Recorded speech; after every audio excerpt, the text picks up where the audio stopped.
BBA পাশ করার পর যখন চাকরির ইন্টারভিউ দিতে যায়, ইন্টারভিউ থেকে বের হয়ে গার্লফ্রেন্ডের কল পায়, তখন প্রুং প্রুং প্রুং প্রুং। এই কি ব্যাপার, তোমাকে না বলছি যখন বাসা থেকে বের হবা, যখন বাসায় ঢুকবা, যখন রিক্সা উঠবা, সবসময় আমাকে ফোন দিতে বলে দিতে হবে বারবার। কি কেমন হলো ইন্টারভিউ? ধুর মিয়া, কিসের ইন্টারভিউ? আজ এরা পড়াশোনা করে লাভ কি দিতেছে বুঝলাম না। যেখানেই যাই এক্সপিরিয়েন্স চায়।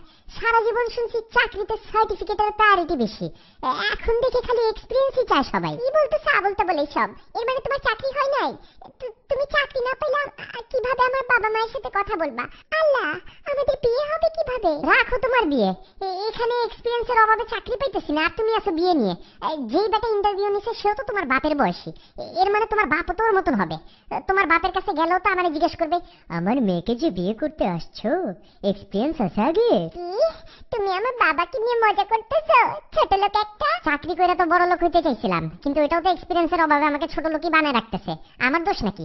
এক্সপিরিয়েন্স না থাকলে তো মানুষ চাকরি দিতে ভয় পায়। এক্সপিরিয়েন্স ছাড়া তোমার বাপ তোমার সাথে আমার বিয়ে দিবে কেমনে?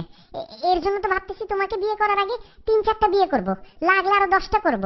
যত এক্সপিরিয়েন্স থাকবে তত আমার সুবিধা বাড়বে। এই ছোট লোক, চাকরি আর বিয়ে এক জিনিস নাকি? কি বলতেছ আবল তাবল এসব? আরে রাখো তোমার আবল তাবল কথা।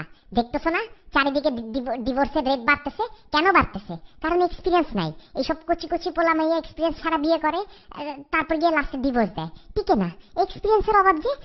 আমি তোমারে বলতেছি তো, শোনো শোনো আমার কথা, লাগলে তুমিও 3-4টা বিয়ে করো।